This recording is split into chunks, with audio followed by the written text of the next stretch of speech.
from Clarkston, Michigan, the greatest city in the world. It's the Jose Aliaga Show. Jose Aliaga knows everyone. Get to know him as he interviews some of the most fascinating people from the greater Independence Township area. And now, broadcasting from the studios at Clarkston High School, the home of the state champion Wolves, here's Jose Aliaga. Welcome to the Jose Aliaga Show. Today we have a special guest. Her name is Kathy Gordon and Jamie Newbeck. Both of them are members of My Hope. It's a non-profit organization that works in our community for prevention, education, and also to help our community, prevention, education about drug abuse and overdose. How you doing, guys?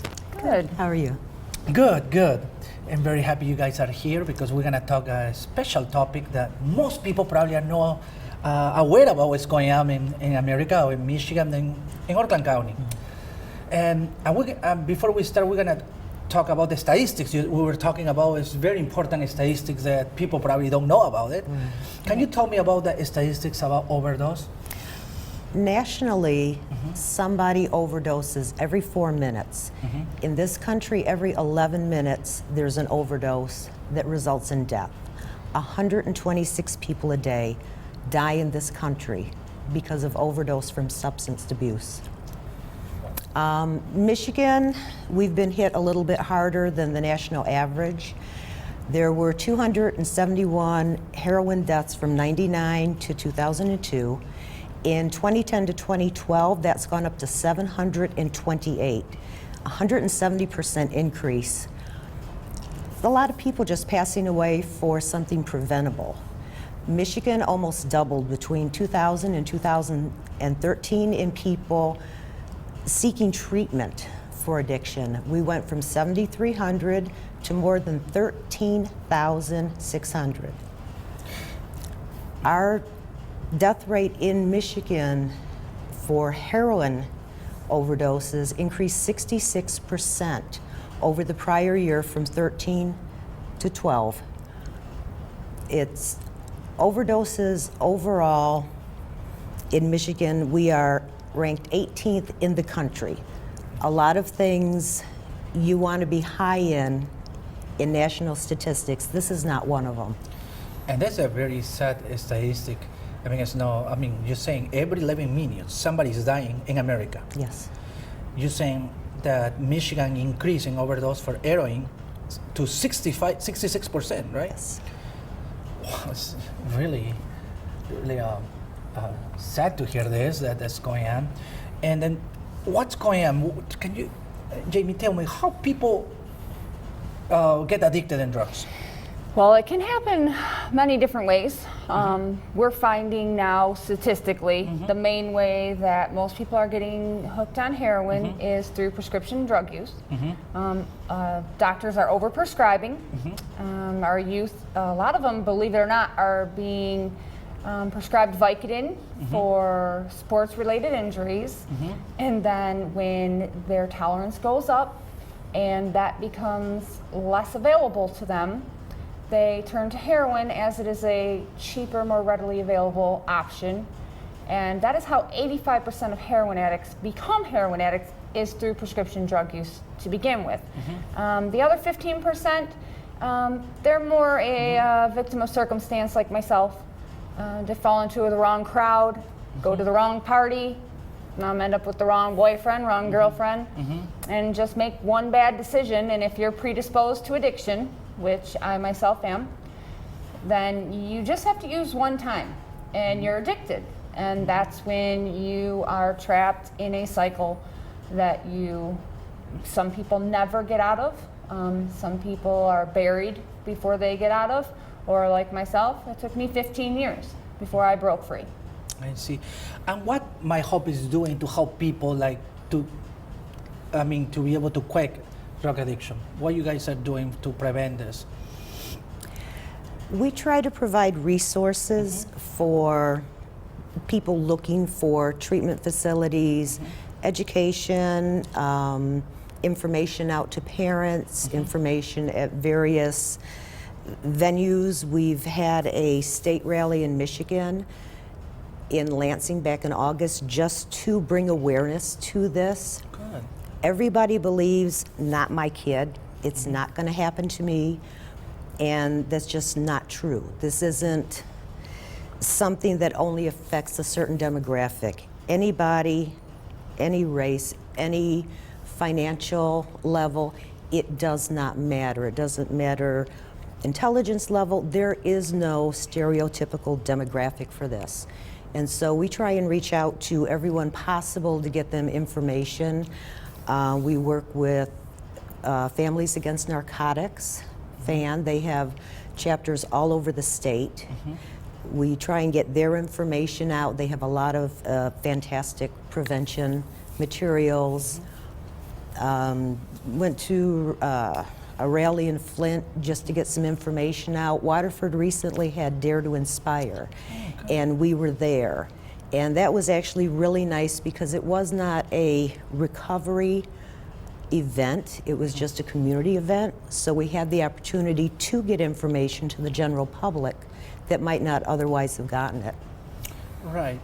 Guys, earlier we were talking about the legislation. Is the legislation helping out, or you think we need more different legislation or stronger legislation to help or give you more legal weapons to be more proactive? What do you think?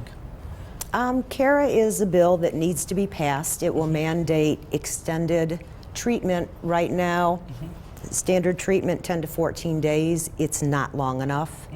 CARA will mandate a longer treatment be available to people, get out of the revolving door and be able to stay long enough to get the problems taken care of. Parity Act was passed in 2008. This is something that's already in law. It needs to be enforced. We're trying to get legislature right now to force the insurance companies to follow the law that was passed in 2008. Redeem Act is another one. This is, it makes it so people can move forward when they get done with addiction, they're in recovery and they're trying to move forward in their lives. And they have legal issues, they have financial problems. There's so many things that are a detriment, not just a little bump in a road. It can be a big hill to try and climb over. And so the Redeem Act is something that will make it easier for people to move forward. I see. Jamie, you were talking about that, how people get engaged with this addiction. Now, what tip or what you can tell people that are watching right now, how they can be proactive to help their kids or, to be able to prevent this? Absolutely. I myself have a 9-year-old and 19-year-old, and my youngest son, Brendan, is like our little mascot. He's our little My Hope mascot. He wears his little Hope Dealer shirt, and I make sure that my children know they are educated on what drugs can do to you.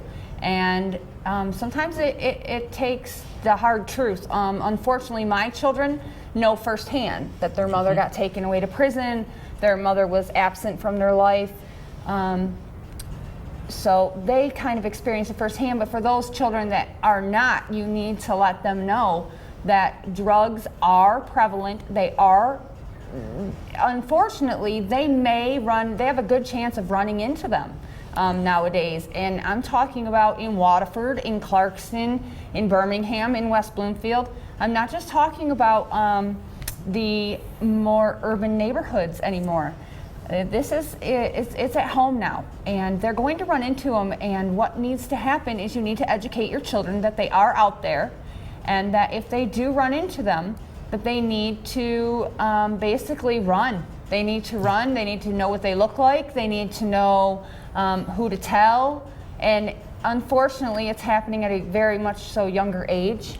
And I think there's age appropriate education, but I don't think there's an age that's too young. Do you think if someone that is actually using some Vicodin or some of these strong drugs, and they, sometimes some people don't finish taking it all and have something left, and they keep it, always in the bathroom, right there, and it's close to our kids. Do you think?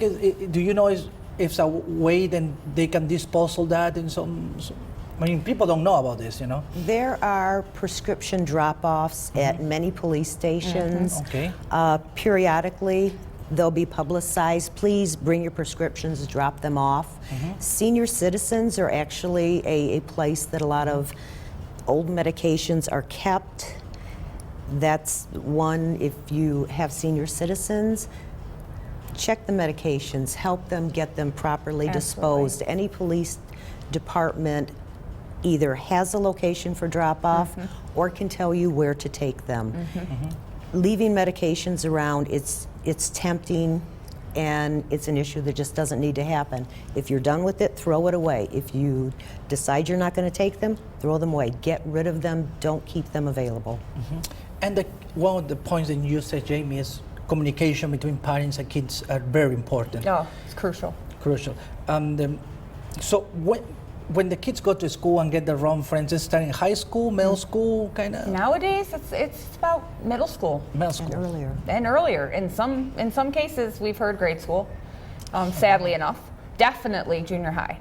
Definitely junior high. I myself, firsthand, spoke to a local parent that was having issues with their daughter in junior high. So that is a 7th grader. In 7th grade, I had no clue what heroin even was. That wasn't even something that was anywhere near the premises or any of our friends. We had no idea. The worst that anybody did was maybe one person drank on a weekend, and it was a huge deal. That was a big deal that one person got drunk, and it was all over the school. Now there's heroin. I mean, it's ridiculous, but it's here. So we have to face it. If turning our heads, burying our face in the sand is not going away. So you either face it head on, or it's going to face you. If you don't take care of it, it will take care of you. And you do not want it to creep up on your child. It crept up on me, and my parents had no clue. None. Good student, all around, good person, they didn't have an idea, and they got knocked down from it. What tip you can give to the people that are watching right now, and right now they're wondering and they're concerned about this, and then they want to find out and they want to ask the right question to the kids? So what tip you can give to people to know is their kids are maybe acting a little bit weird, like missing a spoon? Yes. Or Some of the major warning signs, first of all, is the what I call nodding out. If their eyes look mighty tired and their kind of heads are bobbing a lot, that's a big sign of opiate use. Missing spoons, weirdly enough, little balls of cotton laying everywhere that is used as a filter to suck up the heroin through the needle. And that's if they've gone that far. If they're still in the snorting stage, because most of us start that way. You look for the straws, rolled up dollar bills. Lottery papers, it comes in like the little lottery papers you fill out your Keno at the party store. That is what most of it is sold in. Either that or the tiniest little Ziploc you've ever seen in your life. Look for those types of things. Of course, the obvious, if your child's arms are bruised or there's poke marks or anything, if your child is wearing long sleeves on a 90-degree day, warning sign. I did it. I was wearing sweaters in the middle of the summer. And my mom would say, "What's wrong?" "I don't feel good, I'm cold." And I'm sure she more wanted to not, and you don't want to believe it, but you better get on the bus real quick, or it could be your child's life. And you're going to notice the lifestyle change. You're going to notice a very erratic child, if they're old enough to work or be in cheerleading or sports, they're going to start dropping off. Their grades are going to stop dropping off. You're going to notice a different type of friend hanging around, a darker type of just mood altogether. They're going to be more combative. They're going to be defensive. It's just going to be a total change. Your child is no longer going to be the same person, and essentially they're not. They are now an addict, and the addict has taken over, and your child is gone.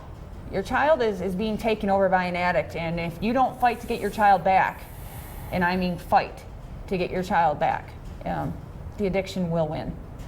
Oh, I see. You were talking about statistics, Kathy, and the statistics show that the drug increased to 60%. By that statistics, what do you think? You think drug dealers the production is coming more illegal drugs here, or more drug dealers around? What's going on?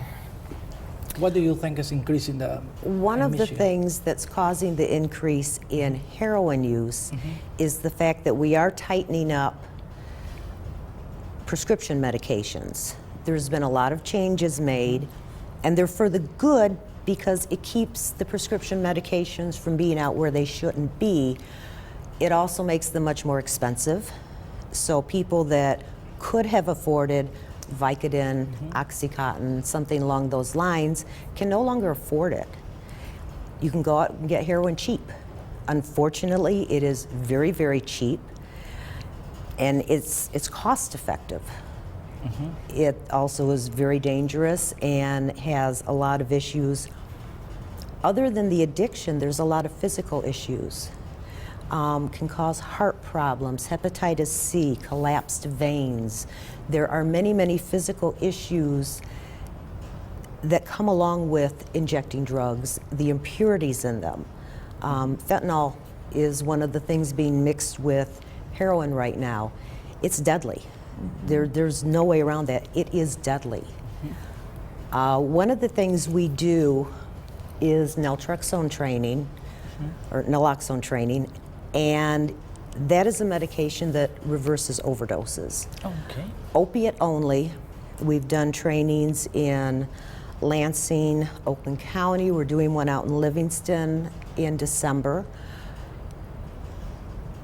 And it's kind of like an EpiPen.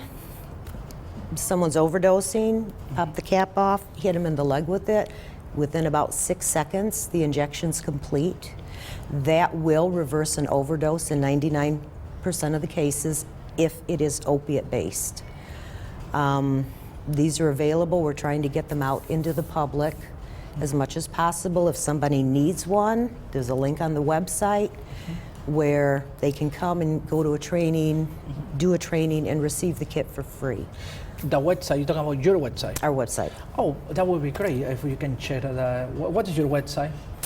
We are my-hope.org, and there's links to register for training, for different events we've done that we have coming up. One of the events we're going to be having a bowl-a-thon fundraiser. And Oh, great. I think we can, the information is there. Let's see, I think, right there is the information. Good. We are very excited about the bowl-a-thon.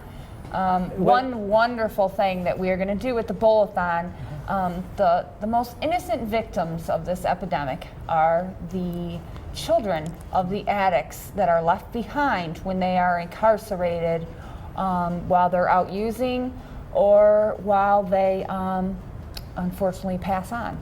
And these grandparents are raising these children. Grandparents or other family members. And these children need a Christmas. And a lot of these grandparents are struggling. They are struggling to raise these children financially. And they don't want to put them in the system. My mother was one of them. And she needed help at one point. And these families need help. So we're going to have a present drive.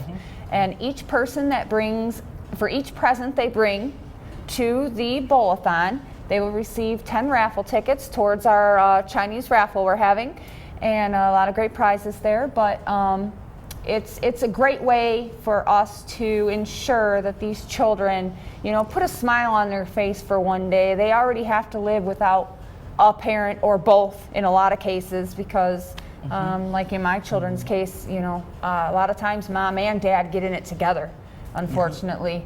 So they deserve, and the caregivers deserve a little, they deserve to not stress out about how they're going to give these babies a Christmas. So we really want to help make that happen at the same time doing the bowl-a-thon and raising money to help in other ways with the recovery and support and education and prevention.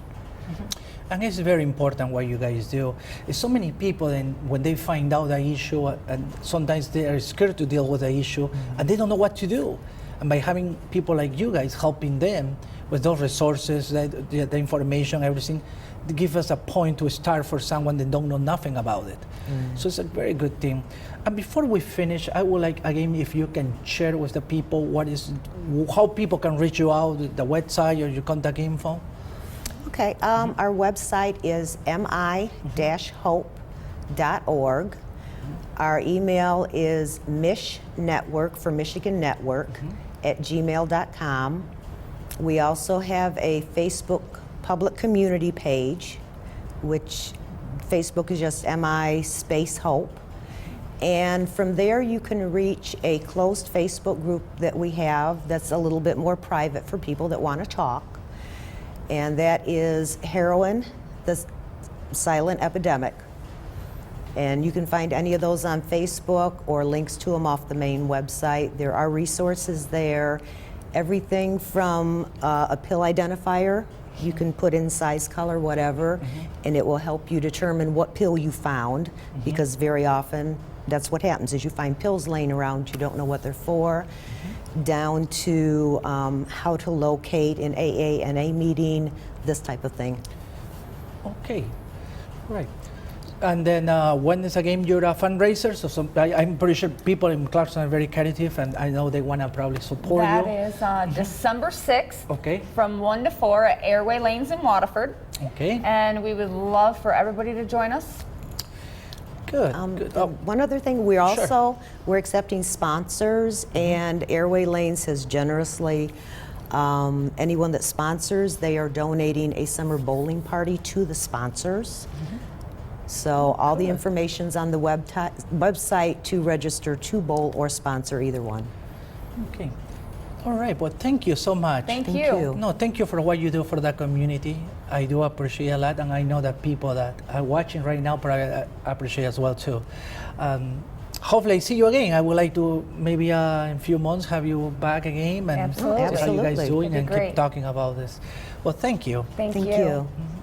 Well, that's all for today. If you want to be in the Jose Aliaga Show, you also can reach us on our Facebook page, the Jose Aliaga Show. You can just go to Facebook and click Jose Aliaga Show, and you can like our page and follow us on Facebook. And let us know if you want to be here. Also, you can call us at 248-736-7163. Thank you so much, and God bless you.